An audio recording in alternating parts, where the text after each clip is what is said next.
Louvado seja o nome do Senhor, que a alegria de Cristo e a plenitude da sua presença em nós realmente nos faça felizes. Que nós não sejamos felizes segundo aquilo que este mundo pode nos dar ou pode tirar de nós, mas que sejamos felizes porque Jesus está em nós. Amém, meus irmãos? Vamos abaixar nossas cabeças nesse instante. Pergunte ao seu coração, neste momento, se você está preparado o suficiente para ouvir a palavra de Deus. Ore aí, diga: Senhor, será que o meu coração está preparado para te ouvir nesta manhã? Será que ontem foi um dia marcado por um momento em que eu parei e disse: deixa eu aquietar a minha alma e preparar o meu coração para aquilo que o Senhor vai falar comigo? No momento em que abrimos a palavra de Deus, Deus fala ao nosso coração. Então ore por isso agora. Senhor, nós queremos ouvir a Tua voz. Acabamos de cantar que a Tua voz pode acalmar o mar estremecido. Nós queremos abrir o nosso coração para que o Senhor fale conosco. Nós queremos claramente discernir a voz do Teu Espírito Santo por meio das Escrituras Sagradas, trazendo a Tua direção para a nossa vida e para a nossa experiência. Por isso, abençoa este momento com Tua graça, com a presença do Teu Espírito, em nome de Jesus. Amém, Senhor. Abra a palavra de Deus no Evangelho de Lucas, no capítulo 12. Este mês estamos falando sobre gratidão. Hoje eu quero, como tema, lembrar a todos que a gratidão é algo que deve resultar da nossa confiança em Deus. A gratidão que resulta da nossa confiança no Senhor. Lucas, no capítulo 12, eu vou ler do verso 1 até o verso 15, todos estarão me acompanhando nesta leitura. Ajuntando-se, entretanto, muitos milhares de pessoas, de sorte que se atropelavam uns aos outros, começou Jesus a dizer aos seus discípulos,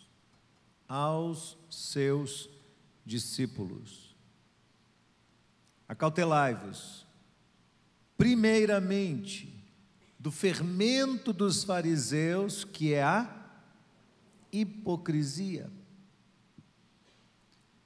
Nada há encoberto que não haja de ser descoberto, nem oculto que não haja de ser sabido, porquanto tudo que em trevas dissestes, à luz será ouvido, o que falastes ao ouvido, no interior, no gabinete, sobre os telhados será apregoado.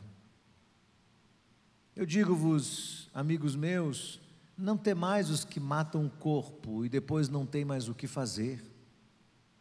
Mas eu vos mostrarei a quem deveis temer. Temei aquele que depois de matar tem poder para lançar no inferno. Sim, vos digo, a esse temei.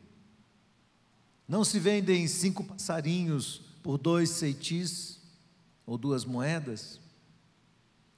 E nenhum deles está esquecido diante de Deus. Até os cabelos da vossa cabeça estão todos contados. Não temais, pois, mais valeis vós do que muitos passarinhos. Digo-vos que todo aquele que me confessar diante dos homens, também o Filho do Homem o confessará diante dos anjos de Deus. Mas quem me negar diante dos homens, será negado diante dos anjos de Deus. Todo aquele que disser uma palavra contra o Filho do Homem, ser-lhe-á perdoada, mas ao que blasfemar contra o Espírito Santo, não lhe será perdoado. Quando vos conduzirem às sinagogas, aos magistrados e potestades, não estejais solícitos de como ou do que haveis de responder, nem do que haveis de dizer, porque na mesma hora vos ensinará o Espírito Santo o que vos convém a falar. E disse-lhe um da multidão: Mestre, Dize ao meu irmão que reparta comigo a herança. Mas Jesus lhe disse: homem, quem me pôs a mim por juiz ou repartidor entre vós? E disse-lhes: acautelai-vos, guardai-vos da avareza, porque a vida de um homem, de qualquer homem, não consiste na abundância de bens que possui. Amém. Este texto é um intervalo que acontece num momento muito tenso do ministério de Jesus. Se você ler o capítulo 11, você vai perceber que ele está no meio de um momento em que Jesus é confrontado pelos fariseus. Jesus havia sido convidado com seus discípulos para comer na casa de um desses doutores da lei. E ali chegando, sentou-se à mesa. E não passou pelo ritual normal dos judeus de lavar as mãos. O fariseu indignado julgou Jesus por aquela atitude. E dentro do seu coração já o considerou como alguém indigno de ser considerado um rabi, um mestre, que dirá o Messias. Então Jesus, conhecendo perfeitamente o coração dos fariseus, se volta para eles e começa a ensiná-los de uma forma muito direta, muito honesta, muito sincera. Não há rodeios no que Jesus fala. Ele não é mal educado, ele não é agressivo, ele não é desrespeitoso, mas ele fala a verdade. E naquele momento a verdade doeria muito no coração dos fariseus. Despertaria neles uma raiva tão profunda que, se pudessem, fosse naquele momento, eles agarrariam Jesus pelo pescoço e tirariam ali mesmo a sua própria vida. Jesus diz: ai de vocês, fariseus, vocês dizimam, mas desprezam o juízo e o amor de Deus. Ai de vocês, porque vocês amam os primeiros lugares, gostam de ser saudados nas praças, mas vocês são como hipócritas, são como sepulturas, que os homens passam por elas e não sabem o que tem dentro. Jesus diz: vocês carregam os homens com cargas tão pesadas, mas vocês mesmos não querem carregar essas cargas nem com um dedinho. Vocês exigem dos outros, mas não exigem de si mesmos. E Jesus continua falando, e vai falando aos fariseus, aos doutores da lei, ao ponto de dizer a eles: vocês tiraram a chave da ciência, tiraram a chave do conhecimento, porque vocês mesmos não entraram no reino dos céus, e agora vocês estão tão inflados que vocês taparam a porta de entrada e ninguém que vem atrás de vocês pode entrar também. Como assim, Jesus? Somos doutores da lei, somos teólogos profundos, conhecemos as Escrituras melhor do que qualquer uma dessas pessoas que estão se atropelando aqui. Nós somos a nata do conhecimento da palavra. Como é que o Senhor vem dizer que nós tiramos a chave do conhecimento? E no meio dessa tensão, Jesus sai um pouco do meio dos fariseus e vai para os seus, aquela multidão toda, e dentre eles os discípulos, e vários outros que confiam em Jesus. E Jesus começa a conversar com eles. De certa forma, esta conversa de Jesus tem a ver com a provocação feita pelos fariseus. No capítulo 11, verso 53, o texto diz que Jesus, dizendo essas coisas, os escribas e fariseus começaram a apertá-lo fortemente e a fazê-lo falar sobre muitas coisas, ou seja, encheram Jesus de perguntas. Então Jesus se volta para os discípulos, porque de alguma forma ele sabe com quem ele está lidando. Não adianta você falar se não tem quem ouça. Ele se volta para os discípulos e começa a ensinar os seus discípulos. E a palavra de Jesus é pontiaguda, é como uma flecha, é um sinal de alerta, aquelas luzinhas vermelhas que abrem num painel de controle e que indicam que tem alguma coisa fora do eixo, tem alguma coisa fora do lugar, que se não for corrigido, pode virar uma tragédia na vida da pessoa. E nesses poucos versículos que lemos aqui, há um mix de temas. Num primeiro momento parece ser um pouco confuso de entender, mas depois, quando você lê com mais calma, com mais propriedade, e lê de novo, você começa a perceber a conexão perfeita que existe entre esses temas. Nós que estamos aqui à frente, queremos expor as Escrituras da melhor maneira possível.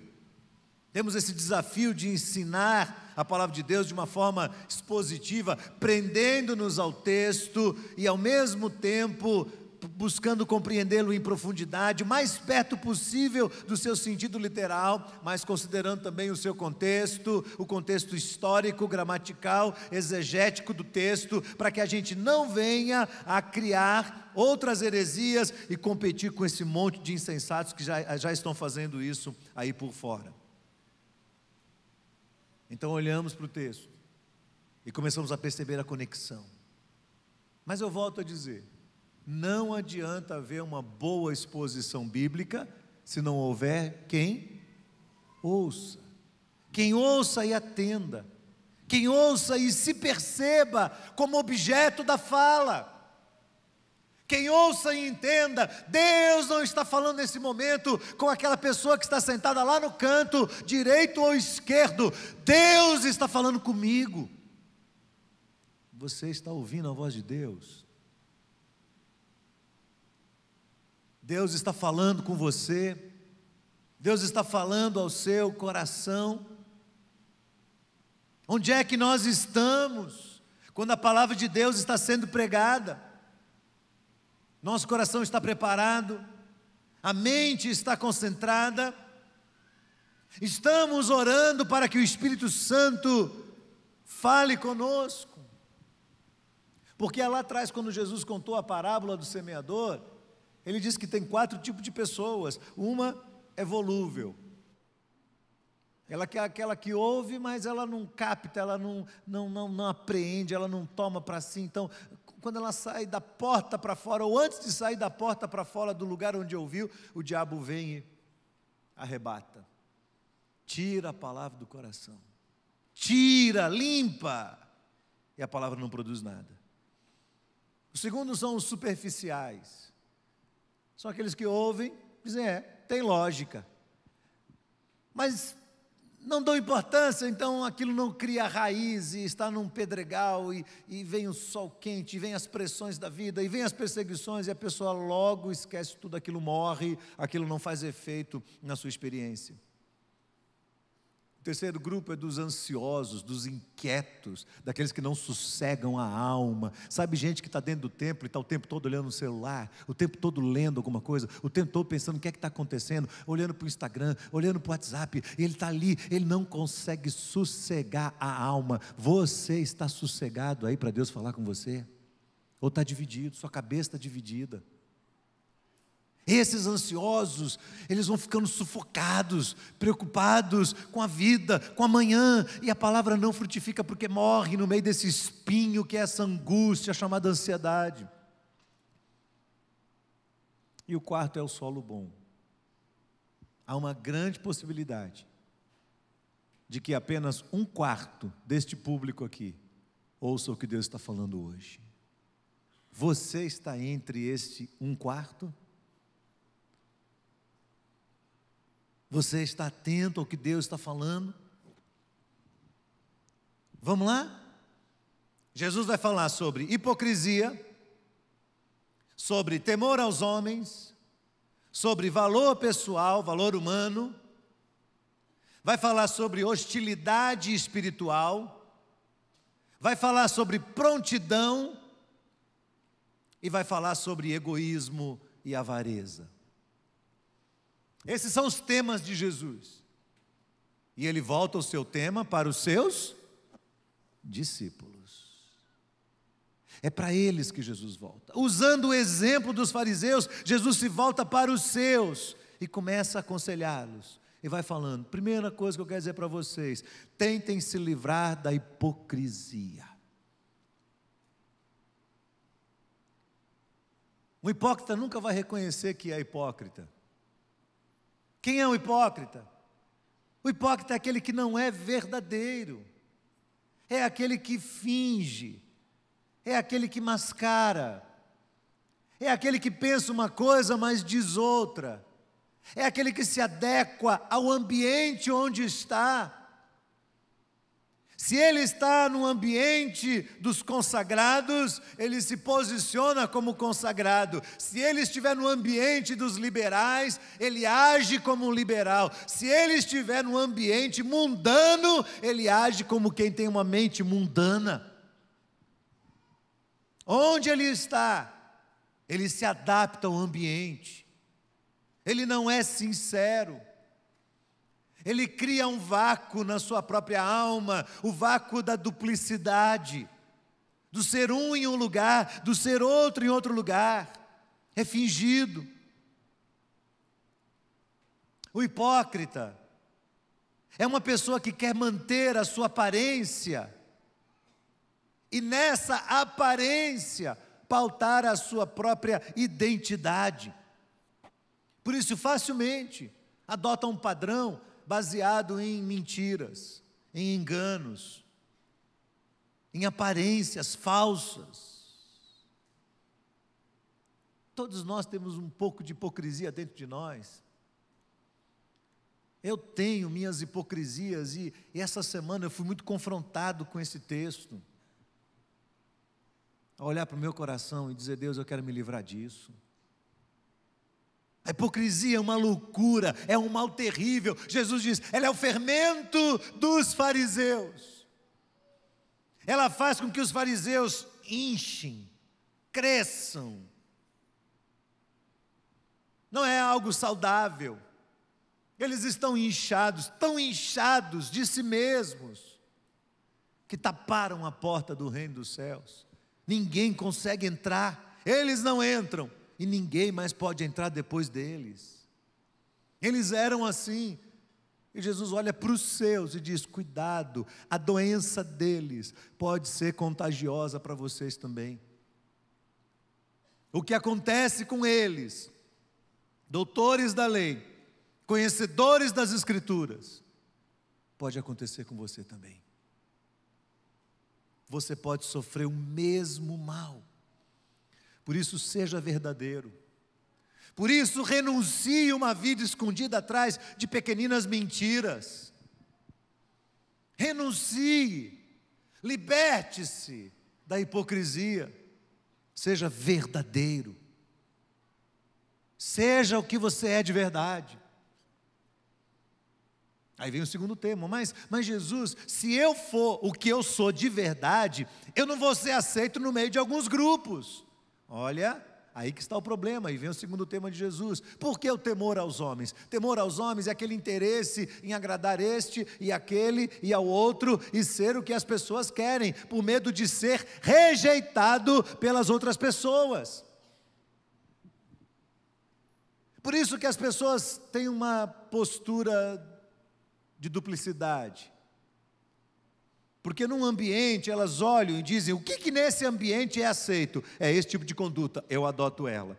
Quando ele vai para outro ambiente, ele pergunta, o que é que as pessoas querem? Ah, elas creem nisso, elas acreditam nisso, elas gostam disso, então ele adota exatamente aquele padrão. Você está entendendo o que é isso? Isso é o temor dos homens. O que é que os homens vão pensar de mim? O que é que as pessoas vão tirar de mim? O que é que elas vão me dar? O que é que as pessoas vão fazer por mim? E Jesus diz: não tenha temor dos homens. Não tema o ser humano, que pode tirar de você apenas algumas vantagens humanas, alguns direitos humanos. Não tema as pessoas. Se você tem que ser honesto e sincero, seja honesto e sincero debaixo dos olhos de Deus. Porque Deus sim, pode tirar não só seus direitos humanos, não só os bens que você tem, não só a sua saúde, mas Ele pode tirar a sua alma e pode lançar você no inferno. É muito mais sério. O temor dos homens não inspira o temor a Deus. O temor a Deus com muita frequência vai nos colocar na contramão dos homens. O temor a Deus muitas vezes vai nos colocar em situações sérias, onde nós seremos contestados, como Jesus estava sendo.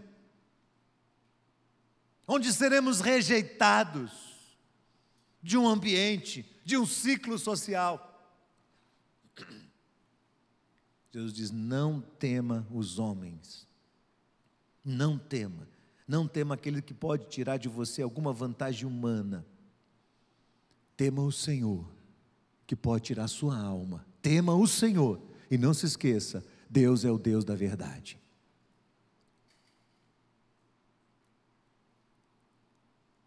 Por que que as pessoas temem os outros? Vem o terceiro tema de Jesus. Porque elas pautam o valor humano na vida humana. Elas querem ser o que os outros são. E Jesus diz: não temam os homens, não paute o seu valor pessoal na hipocrisia, por causa da opinião dos outros, da aceitação dos outros. Paute o seu valor pessoal no valor que Deus dá a você. E que valor é esse? Jesus tece a comparação do cuidar de Deus com a natureza, especialmente com as aves, com os passarinhos, com os lírios do campo, com eles. Nós moramos aqui na Bahia, o nosso clima é tropical, então os passarinhos estão por aí o tempo todo, a gente não se dá conta disso. Quem mora lá no Rio Grande do Sul, em algumas cidades altas de Santa Catarina, em que a temperatura no Brasil chega perto de zero, sabe que num determinado momento os passarinhos não cantam mais. Alguns países, os países que congelam, menos 10, menos 30 graus, onde estão as aves? Talvez alguém pense: coitado, morreram todos. Não tem aquecedor, não tem lareira, não tem chá quente, não tem um chale, não tem nada. Morreram tudo, do jeito que congelou, morreu tudo. E passa o inverno todo, e quando a neve derrete, e a temperatura começa a subir, o que é que você começa a ouvir? O canto dos pássaros, por todos os lados. Eles estão festejando, porque eles venceram mais um inverno, e alguém cuidou deles, e quem cuidou deles foi o Pai Celestial. E Jesus diz: esse mesmo Pai, que cuida de cada um deles, sem que nenhum deles caia sem a vontade de Deus, cada um deles, este mesmo Pai Celestial é quem está cuidando da vida de vocês. Não cai um cabelo da sua cabeça, se o Pai Celestial não permitir. É dele o cuidado, é dele a promessa. Por isso não tema, porque se você temer, você vai enfrentar o quarto problema, que é a hostilidade espiritual. É aquele momento em que a vida humana vai te trazer tanto dissabor, que você vai ser tentado a negar Jesus. Pior do que negar, você vai ser tentado a blasfemar contra o Espírito Santo de Deus, que é o pecado imperdoável, que é não ouvir a voz do Espírito, que é não ser convencido por Ele do pecado, da justiça e do juízo. É quando dentro da alma, por causa das decepções humanas, começa a nascer levemente uma hostilidade contra Deus. que muitas vezes, por causa da hipocrisia, nós não admitimos. Mas ela começa a crescer, ela começa a existir. E Jesus diz assim: olha, cuidado, não neguem o trabalho do Espírito. Essa atitude deliberada de hostilidade contra o que Deus está fazendo na sua vida e no seu coração. Não se envergonhe do Evangelho. Envergonhar-se é mais do que apenas se sentir intimidado, é estar num estado de oposição, que vai crescendo, crescendo, crescendo, até que aquilo vire uma negação plena da obra de Deus, do Espírito de Deus, sobre a sua experiência. Mas Senhor, se eu abrir minha boca e viver como a Bíblia quer, eu não vou nem saber como ensinar isso para as pessoas. Eu vou ser chamado à justiça, eu vou ser mandado embora da empresa, porque eu não concordo com aquela mentira, e o patrão falou, ou mente, ou vai para a rua. O que é que eu vou fazer? Jesus disse, tem que haver prontidão no seu coração. Se você vive por meio do Espírito, não tenha medo, e vá e enfrente quem estiver sobre você, vá tranquilo, não precisa escrever um sermão, não precisa fazer um esboço, vá tranquilo, porque na hora que você lá estiver, sou eu que vou colocar minhas palavras na tua boca, e você vai testemunhar de mim sem medo, você vai testemunhar de mim sem temor, porque você está debaixo da ação do meu Espírito Santo. Ele vai conduzir, Ele vai dirigir as suas palavras, confie nisso. Então Jesus está aqui falando de tudo muito bem conectado, tudo muito bem amarrado. Eu imagino que aquele ambiente, as pessoas deveriam estar assim, concentradas, olhando para Ele, sinalizando o seu coração, algumas colocando a mão no peito e concordando com Jesus. Talvez houvesse ali aquele ambiente assim, de profundo temor que foi derramado sobre eles, como ao simples ato de ler esse texto, esse sentimento já é derramado no nosso coração. Mas acontece um incidente.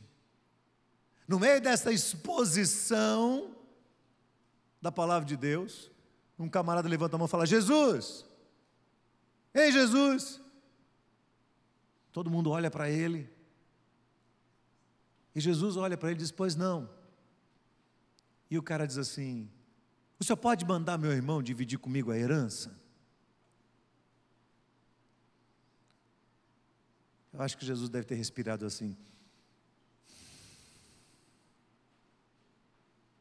sabe?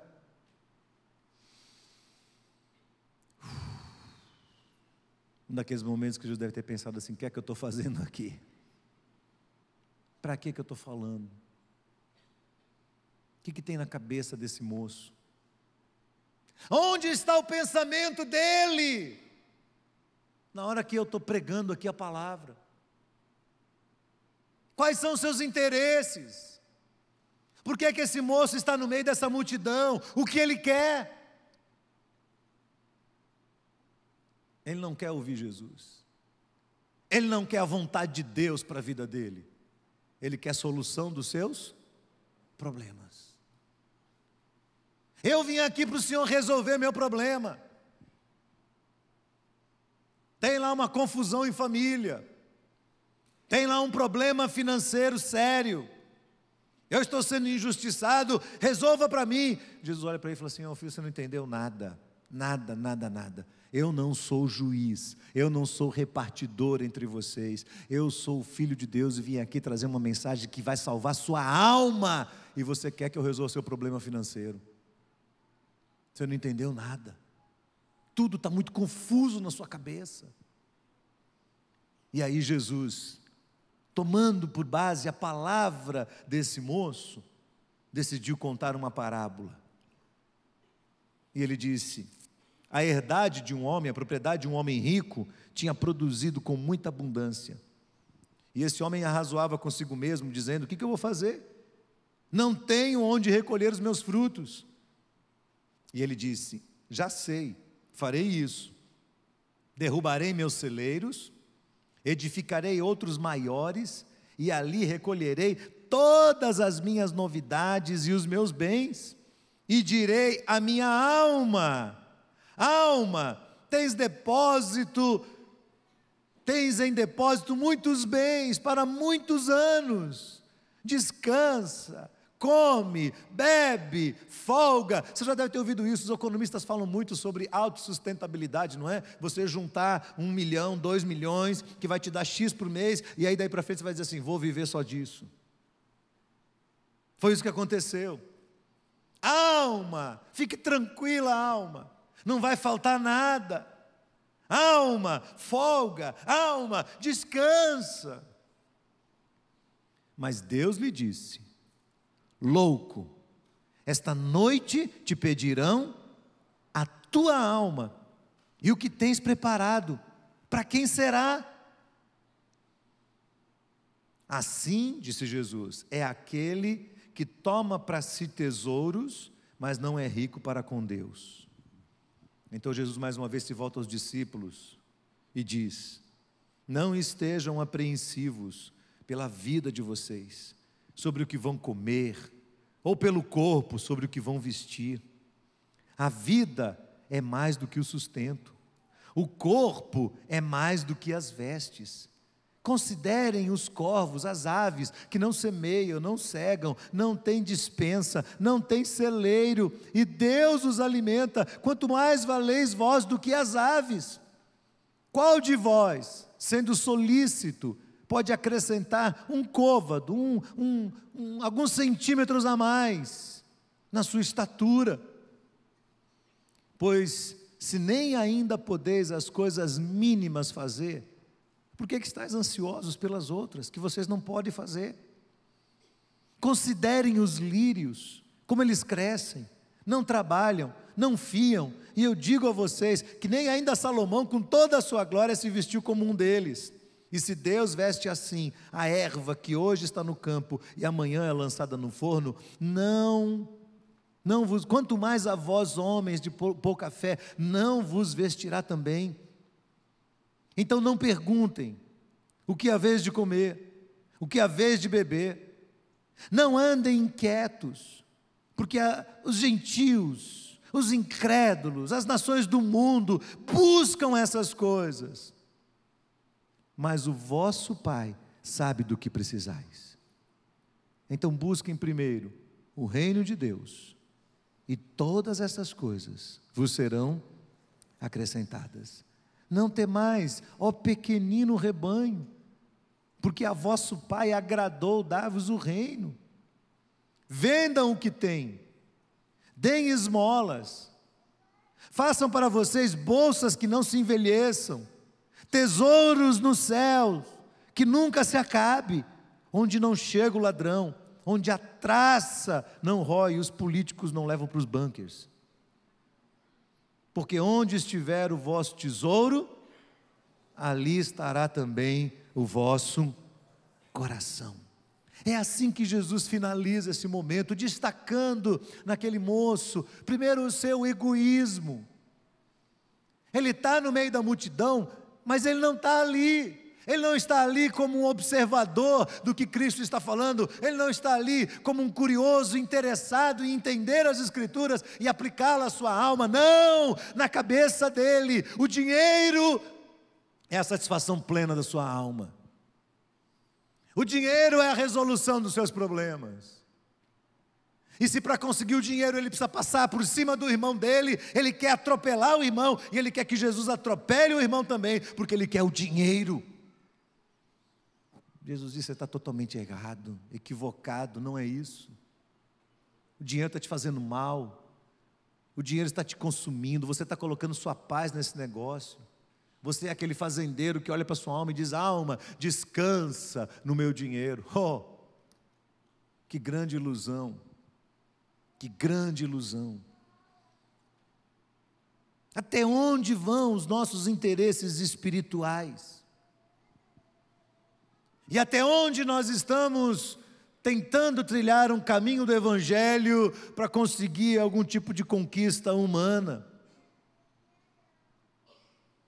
Jesus olha para os discípulos e diz: não se apeguem aos bens, não se apeguem às posses, Não se apeguem a posições, não se apeguem a cargos, não se apeguem a poderes. A vida de um homem não consiste na abundância de bens que ele possui. Eu vou repetir isso, porque é a palavra de Deus. A nossa vida não consiste na abundância de bens que nós possuímos. Isso não é nada, absolutamente nada. Num determinado momento isso se volta contra nós e rouba de nós a palavra de Deus. Por isso Jesus narra essa parábola e deixa alguns conselhos finais. Primeiro, não fiquem apreensivos quanto à vida de vocês. Não fiquem preocupados com o dia de amanhã. Não fiquem ansiosos com o que vai acontecer. Não se preocupe, o amanhã é do Senhor, Ele vai cuidar da sua vida. Não tenha medo disso. Segundo, busque o reino. O que é o reino? Identifique o reino. Perceba onde o reino está. Busque o reino, importe-se com o reino. Dê atenção ao reino. O reino é a palavra. O reino é o propósito de Deus. O reino é a vontade de Deus. O reino é o trabalho de Deus. Busque o reino em primeiro lugar. E as outras coisas que são necessárias e o Pai conhece, Ele vai acrescentar à sua vida. E olha, isso é tão forte que Ele diz assim: vendam o que têm, distribuam, deem aos carentes, deem aos necessitados. É necessário se desapegar muito para fazer isso. Porque quando eu penso, não, peraí, eu tenho que ter uma quantia X para poder ter sossego na minha alma, o Senhor diz, não, vende o que tem, distribua. No reino, o coração não é avarento. No reino, o coração não é apegado. No reino, o coração é liberal. O coração entende, o coração abençoa. Por isso ele diz nesse texto, faça essas coisas. Aí você mata o ídolo dos seus bens dentro do seu coração. Onde estiver o teu tesouro, ali estará também o teu coração. Nós vamos encerrar este culto ouvindo o coro cantar mais uma música, e esta música é muito bonita. Ela diz, não se preocupe, não há o que temer, porque a alegria do Senhor vem no amanhecer do dia. Às vezes a tristeza toma conta de nós, o medo, as preocupações, essas coisas começam a tomar conta do nosso coração, mas esse momento, através dessa palavra de Jesus, parece que a nossa fé começa a ser renovada, e o Senhor diz, calma, sou eu que estou no comando, calma, sou eu que estou no controle, calma, as suas perdas são ganhos para você, porque eu estou no gerenciamento de todas as coisas, confie em mim, dependa de mim, não se apegue ao que você tem sobre a face da terra, não se apegue, não retire o seu valor humano dos bens que você tem, não retire o seu valor humano da opinião dos homens, deixe de lado, liberte-se do temor dos homens, liberte-se de toda sorte de hipocrisia na sua vida, deixe as pequenas mentiras de lado, porque elas estão impedindo a bênção de Deus, e esteja pronto, porque eu vou colocar minhas palavras na tua boca, eu vou colocar o meu mantimento na tua vida, eu vou colocar minha mão sobre você, e você vai sobreviver por meio da minha graça. Vamos ouvir, vamos cantar juntos, preste atenção neste hino, preste atenção na sua letra, para que você possa compreender o que Deus está falando com você. Esteja atento, ouça a voz do Espírito de Deus.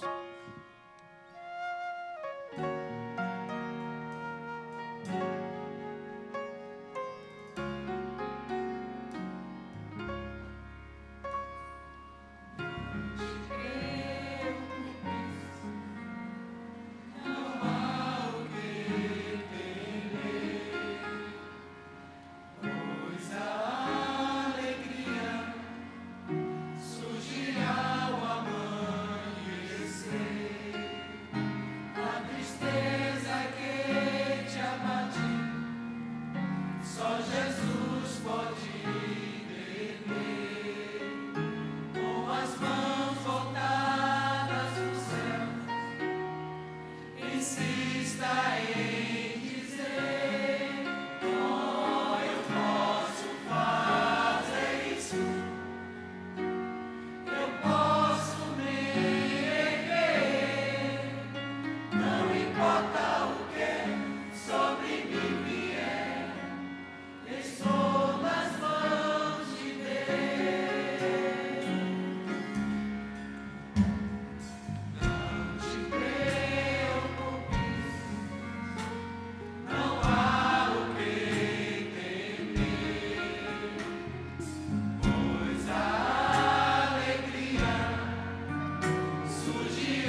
sua cabeça, feche seus olhos. A mão do Senhor está sobre você. Louvado seja Deus por isso. Os olhos do Senhor estão sobre os justos e injustos. A graça de Deus está sobre nós. Os olhos do Senhor estendidos sobre nós nos abençoam quando somos justos na presença dEle, mas nos ferem quando nós somos hipócritas, quando nós não somos sinceros. Deus conhece o nosso coração. Nós podemos nos aproximar de uma pessoa com a alma cheia de amargura e tratar essa pessoa como se tudo estivesse muito bem, sem enfrentar o nosso próprio coração. Isso seria apenas hipocrisia, duplicidade, fingimento. É requerido do cristão que ele seja verdadeiro. É requerido de mim e de você que a gente abandone todo tipo de mentira, por menor que seja, por uma só razão: o nosso Deus é verdadeiro e os olhos dele estão sobre nós. Não temos que temer os homens, não vivemos pela opinião das pessoas. O nosso valor humano não é pautado no que as pessoas pensam de nós, mas no valor que Deus nos atribui. E o Senhor cuida de nós como Ele cuida de toda a natureza. Não vamos deixar o nosso coração amargar ao ponto de ficar hostil, se envergonhar, se endurecer e não acatar a voz do Espírito, mas que o nosso coração esteja pronto para qualquer um que nos inquirir sobre a razão da esperança que há em nós, possa receber uma resposta coerente. Nós estamos nas mãos de Deus, nós confiamos no Senhor. Que Deus tire do nosso coração toda sorte de egoísmo, toda avareza, que nós não nos apeguemos ao que temos, mas o nosso coração seja generoso e Deus expresse a bondade e o amor dEle através da nossa vida e da nossa experiência.